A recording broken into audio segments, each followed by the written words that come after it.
Hi, this is a bit of an apology video, hence the title, I guess. When I'd had Eloise 2 years ago and I had gone through the trauma that I'd gone through, and I was still going through it really, and I wasn't really dealing with it, I wasn't really processing it properly, and I wasn't really even admitting to myself how bad the situation was. As is often the way with people who are going through some kind of mental health crisis, I wasn't really able to see things from other people's perspectives very easily. And even if I was able to, I had very little patience for it and very little time for it. And this can turn you into quite a mean person and not a very nice person to be around. Now, at that time, there was an article going around, I think it was like a blog post or something, about how you should never ask a woman who doesn't have kids, are you going to have kids? Why don't you have kids? That along those lines. Anything along those lines. Because you never know what that woman's going through. You know, she may have infertility issues, or she may just not want kids, or maybe she just doesn't want to talk about it that day. And to ask it is an insensitive thing to do. As it turned out, there were people in my life on the periphery, you know, sort of social media or historical friends, who were going through something similar to that. I'm not going to tell their story, I'm not going to name names because it's not my place to do so, but that was going on. My reaction to the blog was, well, you can't censor people, that's ridiculous. How can you stop someone from asking a question like that? And how can you blame someone for asking a question like that? Now, of course, the friends of mine that were going through the painful experience of infertility, their response to that was, I don't think you get it. I don't think you understand how bad it feels. Now, the thing is, really, I did get it. I did understand. But I wasn't in a place at that time to have the heart to say, actually, you're right.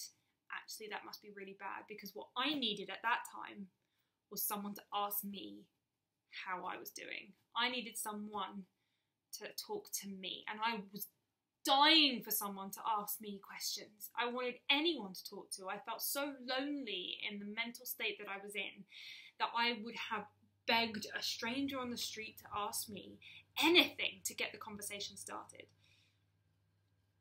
So I was bringing my own feelings and my own experiences into something that actually didn't really have anything to do with me, because I don't get offended by that question because I have children. I've been lucky enough to have children, and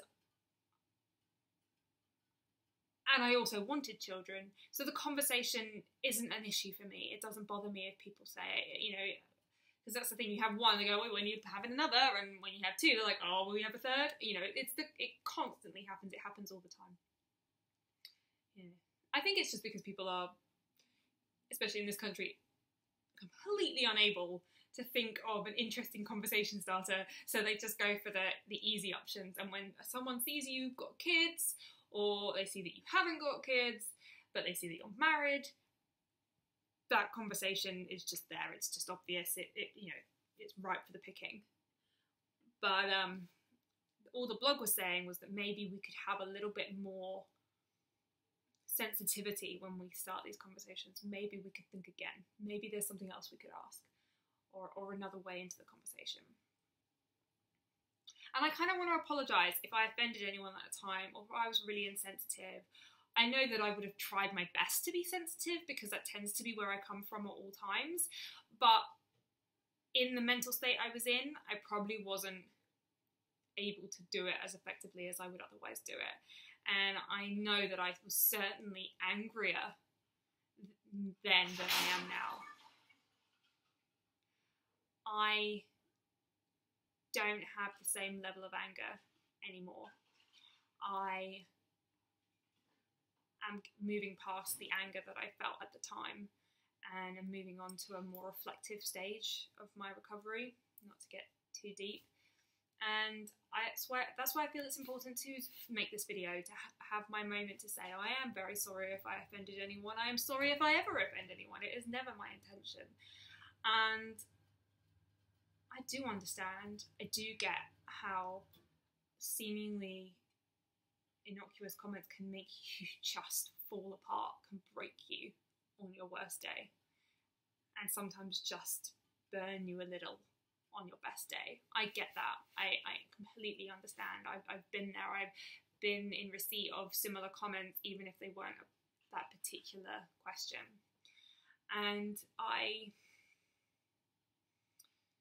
only send love out. That's what I try to send out anyway, and support. And I am working every day to try and be better at that, and to try and be there for my fellow man, but particularly my fellow woman, not just my fellow parent, but my fellow woman, and say, I'm here. If you want to talk, come talk to me. If you want a shoulder to lean on, even if you just want someone to yell at because you don't know who else to yell at and you're so full of anger, I can be yelled at. I get yelled at by my kids all the time. It's fine.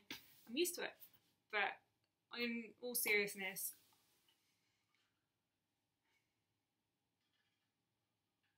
I wish everybody the absolute best. I hope everybody gets what they want and everybody is happy in the end.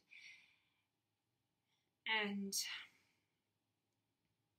in the meantime, I'm going to do my best to support everybody that I meet, and to stand up for those who don't feel able to stand up for themselves. Yesterday was World Mental Health Day. Today is International Girls' Day. We need to look out for each other. We need to support each other. We need to keep fighting for each other. Girls can so easily tear each other down. Society tells us that we should. You watch pretty much any show on TV and it's girls tearing each other apart. And that's horrible, and it shouldn't be the example we set. The example I want to set is this: I love you all, I'm here for you all, and if you ever need me, just reach out. Okay, well, that's it for now, and I'll see you again soon. Bye.